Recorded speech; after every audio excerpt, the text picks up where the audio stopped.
네, 국제 뉴스 코너입니다. 인문결 연구소 임상훈 소장님 나오셨습니다. 어서 오십시오. 네, 안녕하십니까? 오랜만에 뵙네요. 그런가요? 예, 오랜만에 뵙죠. 며칠 전에 뵌 것 같은데.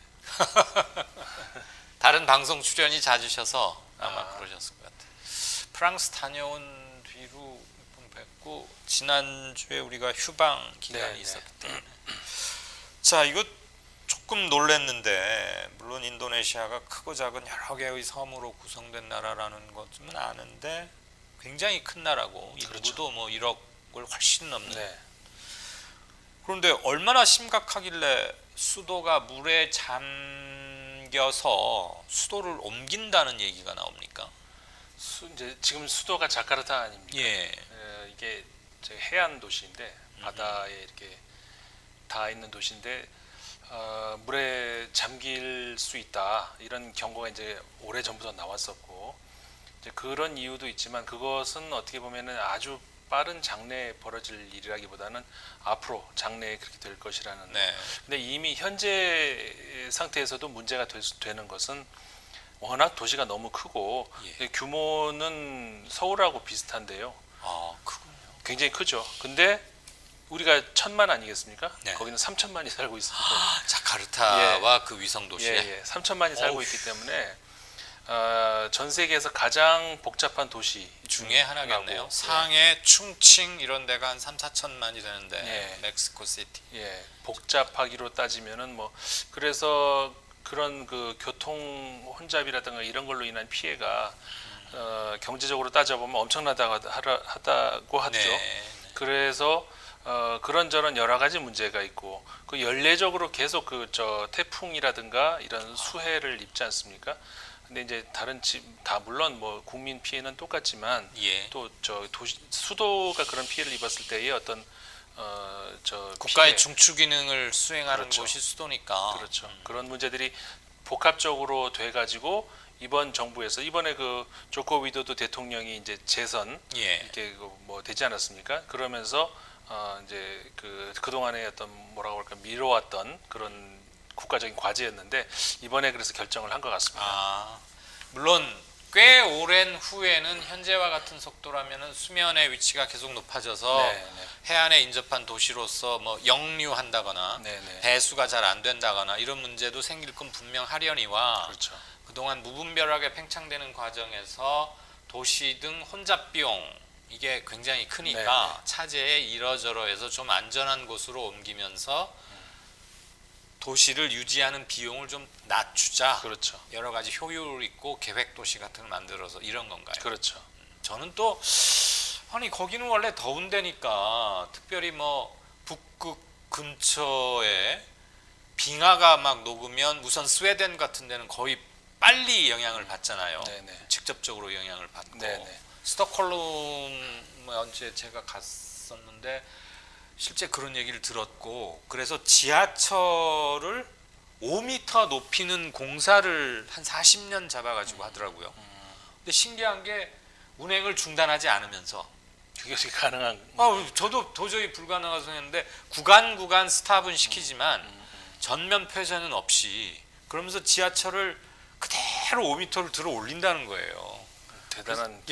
그래서 제가 돈이 생기면 5년 뒤에 꼭 여기 또 가봐야겠다고. 아니 40년 후에 40년 공사 기간을 거쳐서 5m를 옮긴다는 거예요. 그러니까 쉽게 말하면 서울시청역이 지금 여기인데 이렇게 올린다는 거지. 그렇죠. 5m를. 그래서 야 이게 가능한가? 차라리 그 돈으로 새로운 이런 얘기를 우리들 막 기억이 나는데 네네. 인도네시아도 혹시 뭐 해수면이 높아지나 네. 그 생각을 먼저 했거든요. 맞습니다. 그것도 이제 아까 제가 말씀드린 것처럼 당면 아주 좀 빠른 시간 안에 몇 년 안에 벌어질 일은 아니지만 예. 조금씩 피해를 받고 있고 예. 해수면도 오르고 있고 이게 그래서 지금 그 예상으로 하면은 2050년 정도가 되면은 예. 북부 그러니까 그 해안 지방 예. 그 자카르타의 북부 지방의 95%가 잠길 거라고. 그러니까 북자카르타, 동자카르타 뭐 이렇게 그 안에서 또 이렇게 나눠지거든요. 네. 근데 북자카르타 같은 경우에 95%가 물에 잠길 거라고. 그래서 180만 명 정도의 이주민이 생길 수도 있다. 그런 위기는 지금 뭐 계속 나오고 있죠. 예. 그러니까 북자카르타 서울로 치면 뭐 어느 한 크게 동서남북 네 개로 나눈다고 칠 때 어느 한쪽이 완전히 침수돼 버린다. 그렇죠. 95% 심각하긴 까지. 하군요. 그렇죠. 그게 몇십 년 안에 그렇게 된다고 하니까. 예, 네. 2050년이면 말이 그렇지 30년 정도밖에 안 남았는데. 그렇죠. 30년 남았네요. 야, 벌써 2019년이니까. 그러게요. 그러네요. 예. 아주 먼 얘기도 아니고. 예. 그러니 당연히 이런 얘기가 내부적으로 검토될 수밖에 없겠네요. 네네. 그러면서 저 수면이 높아지면서 도시가 물에 잠긴다 이런 얘기는 자카르타뿐만이 아니고 아마 유럽 관광이나 유럽 뭐 책을 좀 보신 분들은 아시겠지만 베니스도 뭐 곧 그렇죠. 항상 물에 잠긴다고 늘 그러는데 아직 안 잠기고 있어요. 그거. 잠기기를 바라시죠. 아니 언제 잠긴? 그게 이제 그쪽 같은 경우에는 그 역류가 이렇게 오는 네. 그런 문제가 이제 심각하게. 근데 이제 밀물 때. 예. 근데 이제 이게 그 태풍이라든가 이런 피해에 의한 어떤 그 침수 이런 거는 또 아닌 것 같아요. 예. 그러다 보니까 이제 그래서 해수면이 조금씩 이제 높아진다고는 하는데 그게 당분간에 뭐 크게 벌어질 일은 아닌 것 같고, 그리고 이제 그런 정도의 피해라면은 뭐 인공적으로도 막을 수 있는 어떤 방법이 있을 수도 있을 텐데 예. 그런 지역 말고 적도에서 가까운 지역들, 그러니까 네. 인도네시아도 지금 이 얘기 나누고 있습니다만은 방글라데시 같은 경우도 해수면이 올라가면서 그러니까 농토가 점점 줄어든다고 해요. 그러니까는 방글라데시의 농민들 같은 경우에는 뭐 그분들이 지구 온난화 문제까지 걱정할 뭐 그런 단계는 아닐 수도 있으니까. 그렇죠. 먹고 살기 워낙 예. 힘드니까. 그러니까는 이제 뭐 영문도 모르고 어쨌든 농토가 없어지고, 그러니까 이제 도시로 이동. 그러면서 점점 이 도시로 이동하는 인구가 많아진다는 겁니다. 그 옆에 이제 저 태국도 마찬가지고. 그러니까 악순환이 되는 거군요. 그렇죠. 도시는 계속 난개발 상태로 그렇죠.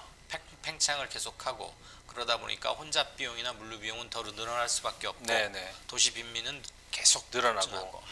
뭐 키리바시라고 하는 조그마한 이제 저 태평양에 있는 나라가 있는데 그 나라 같은 경우도 몇십 년 후면은 2050년 정도 되면은 저 나라가 아예 잠겨버릴 거라고 그런 경고가 있거든요. 그러니까 그런 경우는 나라가 아예 통째로 없어져 버릴 수가 있는 그렇네요. 거예요. 그러니까 국민들이 전부 다 이민을 가야 되는 이런 이제 심각한 이게 결국은 그 지구 온난화에서 벌어진 일이라고 이렇게 하는데 예. 결국은 지금 특히 저기 서아시아에서 벌어지고 있는 많은 분쟁이라든가 이 모든 것들이 결국은 원인을 거슬러 올라가면은 결국 지구 온난화에서 출발한 것이다라고 하는 분석들이 나오고 있지 않습니까?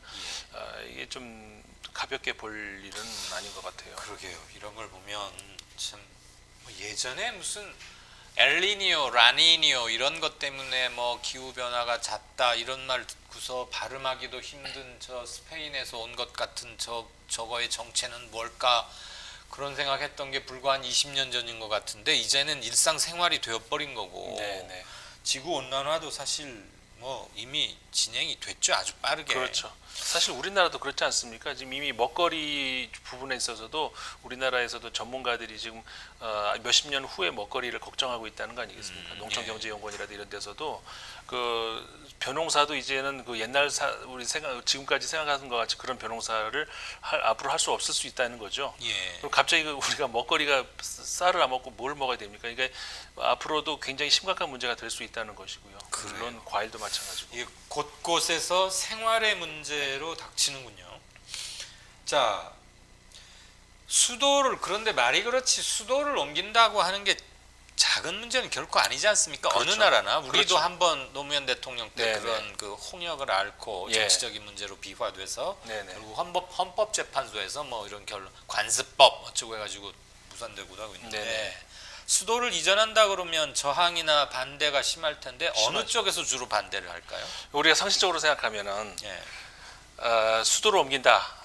그러면은 수도의 그 땅값이 떨어질 수 있고, 그렇겠죠. 그렇죠? 그러면은 누가 반대를 하겠습니까? 땅 많이 가진 그렇죠. 사람들. 자카르타에 땅 많이 가지고 있는 땅 부자, 그다음에 관료들, 관료들 같은 경우에도 자카르타로 출퇴근하다 갑자기 이게 지금 가장 수도로 옮긴다 그러면 유력한 곳이 섬이 아예 섬이 바뀌어 버리는 거거든요. 예. 그러니까 여기 수마트라 섬 있고 그 밑으로 이 자바 섬 있고 예. 그 자바 섬에 그 자카르타. 자카르타가 있는데 그 위쪽 이 동북 쪽으로 그 보르네오 섬. 예. 그러니까 거기는 이제 말레이시아랑 그 보르네이와 이렇게 같이 있지 않습니까? 네. 그러니까는 전 세계에서 한 섬에 세 나라가 같이 있는 게 이제 유일한 그 섬인데. 아, 그래요. 예. 우리에게는 그냥 밀림으로 잘 알려진 보르네오. 그렇죠. 보르네오 예. 뭐 있는데 거기로 옮긴다는 거거든요. 아. 그럴 가능성이 높다.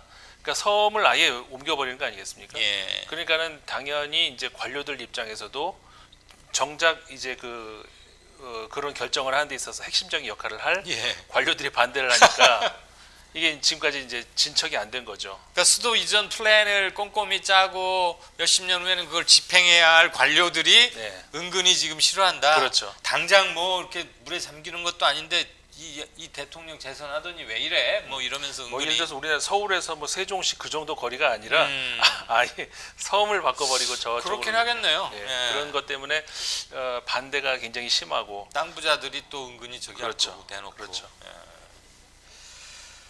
자, 그나저나 전 세계에서 수도 얘기가 나왔으니까 네. 그 국내의 그 나라의 가장 큰 도시가 네. 수도가 아닌 데가 의외로 많아요. 그렇죠. 또 이제 행정 수도나 이런 걸 네. 일부러 만든 곳들도 있고 네, 네, 그렇죠. 어디가 인공적으로. 뭐 그러니까 이거 우리가 가장 먼저 생각할 수 있는 것이 미국 같은 경우도 뉴욕. 경제적으로 가장 큰 도시가 뉴욕 아니겠습니까? 예. 근데 이제 수도는 워싱턴이니까. 그렇네요. 근데 이제 워싱턴 같은 경우는 그래서 뭐 미국이란 나라 자체가 이제 인공 국가이긴 하지만 예. 인공 도시인 것이죠. 그러니까 거기다가 이제 행정 그다음에 입법 모든 게 다 같이 있지만 아예 행정, 입법 그다음에 사법까지 이렇게 분리되어 있는 그 세 개의 수도로 분리되어 있는 그런 나라들도 예를 들어서 저 남아프리카 공화국 같은 경우가 아예 그 도시가 그 사법, 입법, 행정이 다 따로따로 있는 그런 아, 도시고요. 그래요. 입법과 행정도 따로 있어요. 예, 예. 그 전부 따로 있는 대표적인 국가가 이제 그런 거고. 거기가 뭐 케이프타운 네, 어디죠? 예, 그 등등 해가지고 그 다음에 이제 아프리카의 국가들도 이제 그런 경우가 몇 개 있고요. 그러니까 유럽 국가들은 워낙에 이제 그 좀 오랜 전통을 가진 그 예. 수도가 이렇게 있는 그러니까 그런 경우를 제외하고는 좀 저 많이 있는 것 같아요. 브라질도 아마 브라질도 그럴 거고. 브라질도 그러니까 그 자카르타도 마찬가지고 원래 처음에 만들어질 때는 해안 왜냐하면은 이제 그 해안이 접촉이 이제 많이 그렇죠. 있을 수 있잖아요. 네. 브라질 같은 경우도 과거 이제 포르투갈에서 이제 저 도착을 하려면은 해안 도시 그러다가 이제 좀 이렇게 그 도시 계획이라든가 여러 가지 참 고려해 가지고 이동을 하는 것이 이제 내륙 쪽으로 이렇게 이제 이동을 하는데 상파울루가 실제로 엄청 크고 네. 항구고 그런 역할을 하지만 유입 관문이었지만 브라질리아라는 수도를 그렇죠. 인공적으로 만든 거고. 그렇죠. 내륙. 이번에 인도네시아 같은 경우도 지금은 해안지 저 도시인데 이제 섬을 바꾸지만 어쨌든 간에 내륙 안으로 들어가는 뭐 그런 보르네오 섬에서도 안쪽으로. 네네 예. 바닷가가 아니라 안쪽으로 들어가는 그런 계획을 하고 거기는 이제 침수 우려나 그런 건 그런 게 없어요. 없 그렇죠. 그런 게 없고 그래서 이제 브라질 같은 경우도 그런 경우에 해당하고 그 외에도 그 이번에 인도네시아 대통령이 예. 두 나라를 언급을 했어요. 그 도시 이전 계획을 얘기하면서 브라질하고 한국을 한국. 이야기를 했습니다. 우리의 세종시 모델 그렇죠. 이게인가. 그래서 이제 행정 수도로 하나를 이렇게 그 경제라든가 뭐 이렇게 문화의 중심지도 있지만 예. 또 행정 수도로서의 어떤 다른 수도로의 이전 그런 것들이 예가 이제 다른 나라도 있다는 걸 예. 얘기하면서 한국을 또 예로 들었거든요. 사실 우리 세종시도 지금 서울로 왔다 갔다 하는 게 너무 행정 비효율이 심하고 길 위에 버리는 시간과 돈이 많아서 합쳐야 된다. 그리고 심지어 국회까지 아예 다 합치자. 네. 뭐 일부 칼럼니스트들은 청와대, 국회 모든 행정 기능을 아예 그곳 하나로 하자. 다만 사법부는 독립성이라는 상징에서라도 꼭 세종시에 가지는 않지만 네. 행정 효율 측면에서는 입법부와 행정부 수반 그리고 각 행정의 각 부, 지금 행정 세종시 정부청사 타운이 있으니까요. 네, 컴플렉스가 그런 얘기도 네. 효율성 차원이 있고 네. 인도네시아 그 위도요 대통령이든가 네, 그렇죠. 위도도 위도도 대통령이 우리 케이스도 언급을 했군요. 네네. 브라질리아는 뭐 워낙 대표적인 네, 케이스죠. 행정 수도로 만든 지 30년도 이미 넘었고 네네. 성공 케이스로 평가받는 곳이니까 그렇게 하고 네네. 아시아에서는 한국을 언급하고 네. 우리도 사실 이런 걸 국회에서 진지하게 논의를 해야 되는데 근데 우리나라는 그런 걸 가져가기만 하면 진영 논리로 이렇게 바꿔 예, 치환돼 버리고 그렇죠. 둔갑하고 게다가 또 국회의원들 자기들이 그리 안 가려 그래요. 예, 서울에 뭐 꿀단지 숨겨놨나? 그리 가는 게 좋은데. 숨겨놓은 것 같습니다. 자, 오늘은 그 인도네시아 수도 이전 문제 등을 비롯해서 행정 수도의 효율화 이런 것을 두고 얘기 나눴습니다. 지금까지 인문결 연구소 임상훈 소장님이었습니다. 반갑습니다. 고맙습니다.